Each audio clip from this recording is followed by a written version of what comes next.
स्वागत है दोस्तों एक बार पुनः आपके अपने YouTube चैनल पीके कंप्यूटर में। जैसा दोस्तों आपको पता है कि हम जब भी आते हैं एक नई जानकारी एक नई अपडेट लेकर आते हैं।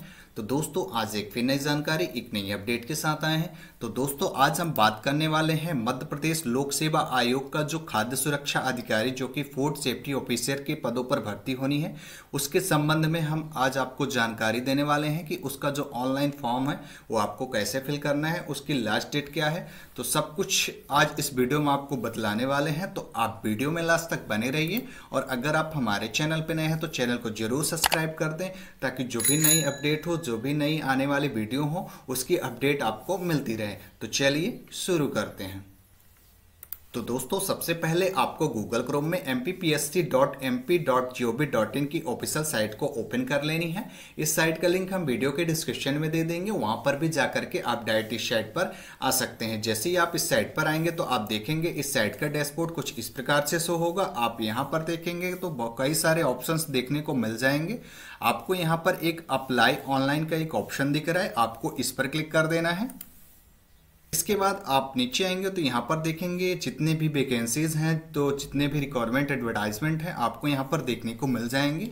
आप यहाँ पर देख लेंगे अपने हिसाब से जो भी आपको सही लगे आप देख लेंगे। यहाँ पर एक requirement advertisement for food safety officer exam 2024 का एक ऑप्शन दिख रहा है। जो भी रिक्वायरमेंट है, जो भी नोटिफिकेशन है, ये आपको यहाँ पर देखने को मिल जाएगा। जिसका आपको यहाँ पर फुल नोटिफिकेशन देखना है तो आप यहाँ पर देखेंगे कि साइड में एक लिंक का ऑप्शन दिख रहा है, आपको इस पर क्लिक कर देना है।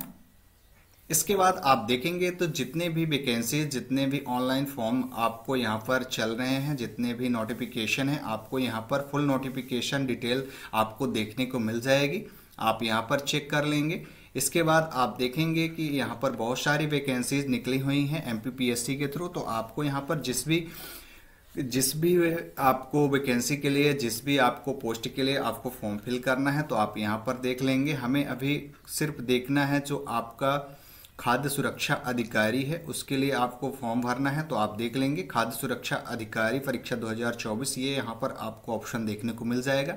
यहाँ पर देख लेंगे एप्लीकेशन फॉर्म जो 28 मार्च 2025 से स्टार्ट है, जिसकी लास्ट डेट 27 अप्रैल 2025 है। आप जो पे अनपेड का जो एप्लीकेशन है वो आप 27 अप्रैल तक कर सकते हैं। इसके बाद एडिट का जो ऑप्शन है 1 अप्रैल से 29 अप्रैल तक आप ये कर सकते हैं। डुप्लीकेट रिसिप्ट वगैरह ये सभी चीज़ें आपको यहाँ पर देखने को मिल जाएंगी। आपको सबसे पहले अप्लाई एप्लीकेशन फॉर्म का एक ऑप्शन दिख रहा है, आपको यहाँ पर क्लिक कर देना है। इसके बाद जो भी आपके इंस्ट्रक्शन है, जो भी आपको देखना है आप यहाँ पर देख लेंगे। के बाद आपको आई एक्सेप्ट पर क्लिक कर देना है। आप देखेंगे यहाँ पर बोल रहा है कृपया विज्ञापन नंबर पर क्लिक करें तथा विज्ञापन में दी गई समस्त जानकारी एवं शर्तों को अच्छी तरह से पढ़ लें। तो आपको यहाँ पर देख लेना है, एक विज्ञापन क्रमांक देखने को मिल जाएगा, आपको इस पर क्लिक कर देना है। इसके बाद जो भी आपके नोटिफिकेशन है उसको आपको फुल नोटिफिकेशन ये आपको अच्छे से रीड आउट कर लेना है कि इसमें क्या क्या योग्यताएं रहनी है, आपको कहाँ कैसे फिल फॉर्म करना है, ये सभी चीज़ें आपको यहाँ पर आपको अच्छे से रीड आउट कर लेनी है। आपको रीड आउट करने के बाद आपको पुनः उसी फॉर्म पर आ जाना है और आपको यहाँ पर आई एक्सेप्ट का एक ऑप्शन दिख रहा है, आपको इस पर क्लिक कर देना है।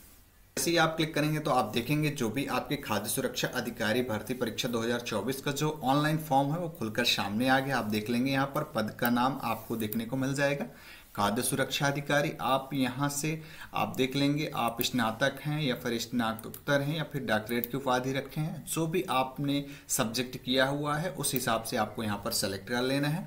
इसके बाद स्नातक की उपाधि का विषय चुन लेना है, आपको किस विषय से आपने स्नातक किया है। आप जिस भी विषय से स्नातक किए हैं आप यहाँ पर सेलेक्ट कर देंगे। इसके बाद आप नीचे आएंगे तो यहाँ पर देखेंगे व्यक्तिगत विवरण जो कि हाई स्कूल की अंकसूची के अनुसार ही आपको दर्ज करनी है। आपका जो भी नाम प्रथम नाम है वो आपको यहाँ पर इंटर कर देना है। मिडिल नेम, मध्य नेम जो आपका है वो आप यहाँ पर इंटर करेंगे। सरनेम या अंतिम नेम जो भी है आप यहाँ पर इंटर करेंगे। आपकी जो लिंग है आपको यहाँ पर सेलेक्ट कर लेनी है। इसके बाद जो भी डेट ऑफ बर्थ है आप यहाँ पर इंटर करेंगे। आपको पिता का नाम आप यहाँ पर इंटर करना है, माता का नाम आप यहाँ पर इंटर कर सकते हैं। इसके बाद क्या अभ्यर्थी मध्य प्रदेश के मूल निवासी हैं, अगर हैं तो यस पर क्लिक करें, नहीं है तो आपको नो पर क्लिक कर देना है। अगर आप नो पर क्लिक करते हैं तो आपका जो कैटेगरी है वो अनरिजर्व कैटेगरी हो जाएगा। अगर आप मध्य प्रदेश के मूल निवासी हैं तो आप यहाँ पर से कैटेगरी सेलेक्ट कर सकते हैं कि आप किस कैटेगरी में आते हैं, ST SC OBC या फिर आप EWS कैटेगरी में आते हैं। तो आप यहाँ से सेलेक्ट कर लेंगे। इसके बाद क्या आप क्रीमी लेयर में आते हैं तो यस करें, नहीं तो आपको नो पर क्लिक कर देना है। इसके बाद आप नीचे आएंगे, यहाँ पर आपको जाति प्रमाण पत्र का जो भी आपकी डिटेल है आपको यहाँ पर दे देनी है। आप किस जाति से हैं, आपको यहाँ पर ST SC OBC हैं तो आपको यहाँ पर जाति का नाम लिख देना है। इसके बाद विवाह से संबंधित जानकारी आपको देनी है। क्या आप विवाहित हैं? आप अगर यस हैं तो आपको यहाँ पर पत्नी का नाम या फिर आप पति का नाम लिख सकते हैं। जीवित बच्चों की संख्या आप यहाँ पर देख लेंगे कि कितने बच्चे हैं आपके पास, 1 2 3 4 या 6, जितने भी बच्चे हैं आप यहाँ पर सेलेक्ट कर देंगे। इसके बाद क्या आपके पास जुड़वा बच्चे हैं या फिर नहीं है, ये सभी चीज़ें आपको यहाँ पर फिल कर देनी है। फिर आप मध्य प्रदेश शासन द्वारा प्रदत्त द्वारा जाति प्रमाण पत्र का जो विवरण है वो कास्ट सर्टिफिकेट का विवरण है, आपको यहाँ पर देना है। सबसे पहले जो आपका जाति प्रमाण पत्र है वो किसने जारी किया है, SDM या फिर तहसीलदार ने, आपको यहाँ पर इंटर कर देना है। इसके बाद जाति प्रमाण पत्र आपका किस जिले से जारी किया गया है आप यहाँ पर सेलेक्ट कर देंगे। इसके बाद तो भी आपका जाति प्रमाण पत्र का क्रमांक है, जो भी आपका आवेदन क्रमांक है आपको यहाँ पर इंटर कर देना है। प्रमाण पत्र जारी किस दिन हुआ था उसको, उस डेट को आपको यहाँ पर सेलेक्ट कर देना है। इसके बाद क्या अभ्यर्थी 40% या अधिक से दिव्यांग है, अगर आप दिव्यांग हैं तो यस पर क्लिक करें, नहीं है तो आपको नो पर क्लिक कर देना है। इसके बाद जैसे ही आप नो पर क्लिक करेंगे तो जो भी जानकारी यहाँ पर आपको देनी थी वो आपकी ब्लैंक हो जाएंगी, आपको भरने की आवश्यकता नहीं है। और अगर आप 40% या उससे अधिक विकलांग हैं तो आपको यहाँ पर यस करके जो भी डिटेल है आपको यहाँ से फिल कर देनी है।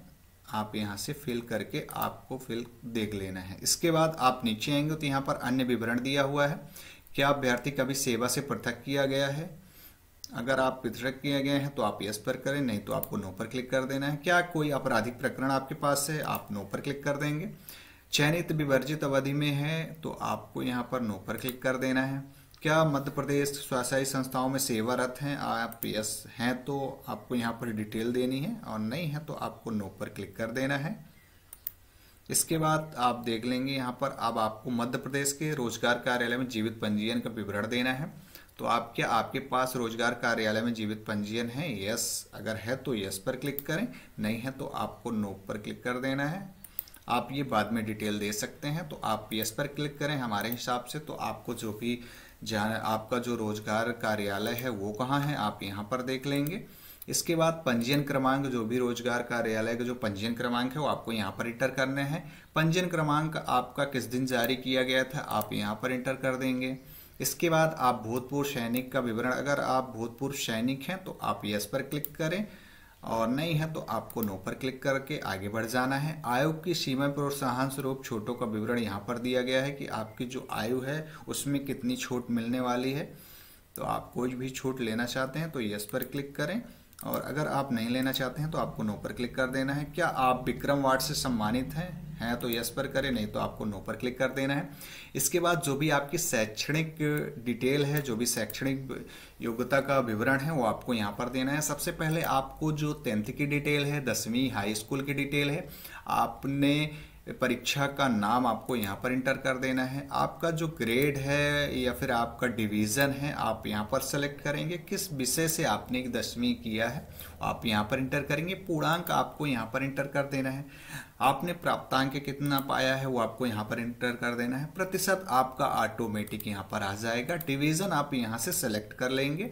बोर्ड या संस्थान का नाम, MP बोर्ड या फिर UP बोर्ड, जिस भी बोर्ड से आपने यहाँ पर अपना जो 10वीं का पास किया है आप यहाँ पर इंटर कर देंगे।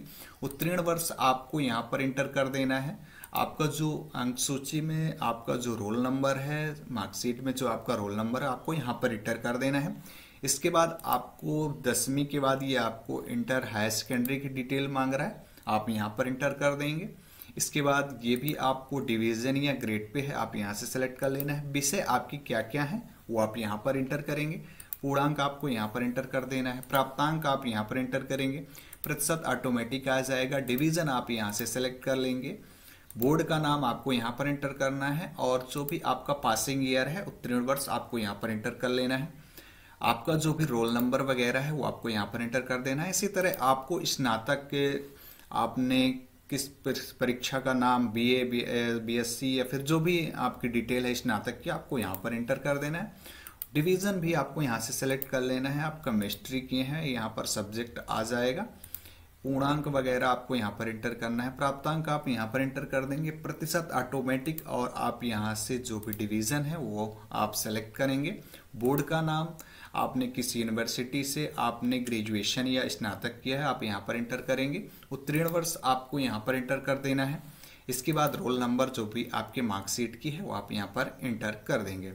इसके बाद अब आपको यहाँ पर जो भी आपका एग्जाम सेंटर है, परीक्षा शहर की डिटेल है, वो आपको यहाँ पर चुनने का ऑप्शन आ रहा है। तो आप यहाँ पर सबसे पहले जो भी आपके यहाँ पर देखेंगे 4 शहर दिए हुए हैं, आप यहाँ से अपने हिसाब से सेलेक्ट कर सकते हैं। इसके बाद आप जो दूसरा विकल्प है आप यहाँ से, यानी आपको 4 चूज करने हैं। आप अपने हिसाब से जो भी आपको सही लगे वो आप अपने हिसाब से चूज कर सकते हैं। इसके बाद सेवा का विवरण आप देखेंगे यहाँ पर ब्लैंक है, क्योंकि आपने कहीं पे भी यस नहीं किया है। यात्रा भत्ता अगर आप देखेंगे यहाँ पर अनुसूचित जाति या अन्य पिछड़ा वर्ग नागरिक के अंदर आते हैं तो आपको यस कर देना है। आपको यात्रा भत्ता जो भी है वो आपको मिल जाएगा। और आपको यहाँ पर बैंक विवरण जो भी आपकी बैंक डिटेल है वो आपको यहाँ पर देखने को मिल जाएगी। अब आपको यहाँ पर बैंक का नाम एंटर कर देना है। उस बैंक के IFSC कोड आप यहाँ पर एंटर करेंगे। शाखा का नाम, जो भी आपका शाखा है वो आप यहाँ पर एंटर करेंगे। शाखा का कोड आपको यहाँ पर एंटर कर देना है। खाता धारक का नाम, यानी जिस भी बैंक में आपका खाता है उस खाते में आपका क्या नाम है, आप यहाँ पर एंटर करेंगे। खाता संख्या आपको यहाँ पर एंटर कर देना है। आप देख लेंगे यहाँ पर दिया हुआ है अभ्यर्थी केवल स्वयं के बैंक खाते का विवरण देवे, किसी अन्य बैंक खाते में भुगतान संभव नहीं होगा। यानी अगर आपके पास बैंक अकाउंट नंबर है, अभ्यर्थी का अकाउंट नंबर ही इसमें वैलिड होगा। किसी अन्य खाता अगर आप देते हैं तो इसमें किसी भी तरह का भुगतान नहीं किया जाएगा। इसके बाद आप यहाँ पर जो भी आपकी बैंक पासबुक की डिटेल है वो आपको यहाँ पर स्कैन करके अपलोड कर देनी है। इसके बाद आप नीचे आएंगे तो यहाँ पर आपका जो प्रेजेंट एड्रेस है आप यहाँ पर सेलेक्ट कर देंगे, आप किस स्टेट से आते हैं। इसके बाद जिला आपको यहाँ से सेलेक्ट कर लेना है, जिस भी जिले से आप आते हैं। पता आपको यहाँ से फुल इंफॉर्मेशन आपको दे देनी है। पिन कोड आप एरिया का यहाँ पर एंटर करेंगे, और जो भी लैंडमार्क है आप यहाँ पर दे देंगे। जो भी आपके आसपास कोई मंदिर है, मस्जिद है, जो भी है आपके आसपास, तो आप यहाँ पर एंटर कर देंगे। क्या आपको वर्तमान और पता और स्थायी पता दोनों सेम है तो आपको यहाँ पर टिक कर देना है, ये ऑटोमेटिक फिल हो जाएगा। इसके बाद अभ्यर्थी की फोटो आपको यहाँ पर चॉइस फाइल पर क्लिक करके अपलोड कर देनी है। आप देख लेंगे फोटो की जो टाइप है वो आपको JPG स्कैन करनी है, कम से कम 20 KB तथा अधिक से अधिक 100 KB के बीच होनी चाहिए। इसी तरह आपको सिग्नेचर भी अपलोड कर देनी है, उसकी जो विड्थ और हाइट रहेगी आप यहाँ पर चेक कर लेंगे। 20 KB से 100 KB के बीच होनी चाहिए। आपको यहाँ पर अपलोड करके यहाँ पर टिक कर देना है, तो ऑटोमेटिक जो फोटो है आपको यहाँ पर दिखने लगेगी। इसके बाद आपको यहाँ पर अपना एक मोबाइल नंबर और यहाँ पर आपको अपना मेल ID फिल कर देना है। आप देख लेंगे जो भी आपकी मेल ID है वो आपको देख लेनी है कि कभी अपरिवर्तनीय हो, यानी आप उसे कभी डिलीट ना करें। उस मेल ID को आपको चालू ही रखनी है, तभी जो भी डिटेल है वो आपके मेल पे ही आनी है। इसके बाद आप यहाँ पर जो भी घोषणा है उसको आप एक्सेप्ट करेंगे, और एक्सेप्ट करने के बाद आपको यहाँ पर जो भी कैप्चा शो हो रहा है आपको यहाँ पर इंटर करके आपको नेक्स्ट वाले बटन पर क्लिक कर देना है। जैसे ही नेक्स्ट वाले बटन पर क्लिक करेंगे तो आपको एक और डिटेल मांगेगा कि क्या आप जो भी जानकारियाँ फिल किए हैं उससे आप संतुष्ट हैं और फॉर्म को आगे भरना चाहते हैं। तो आप अगर सब कुछ सही है तो आपको ओके पर क्लिक करके आगे बढ़ जाना है, और आगे बढ़ने के बाद जो भी पेमेंट वगैरह है उसको आपको पेमेंट कर लेनी है। और अगर आपकी जानकारी सही नहीं है तो आप फिर से उसको बैक करके रीएडिट करके फिर से आप अपना फॉर्म अपना जो भी सुधार है उसको अप्लाई कर सकते हैं। तो आपको अप्लाई करने के बाद आपको जितने भी पेमेंट है, जो भी पेमेंट आपकी लगनी है वो पेमेंट आपको करके फॉर्म को सबमिट कर देना है। तो कैसे लगी जानकारी दोस्तों? अगर अच्छी लगी हो तो वीडियो को लाइक करें, चैनल को सब्सक्राइब करें और दोस्तों के साथ शेयर करें। तो मिलते हैं अगले वीडियो में।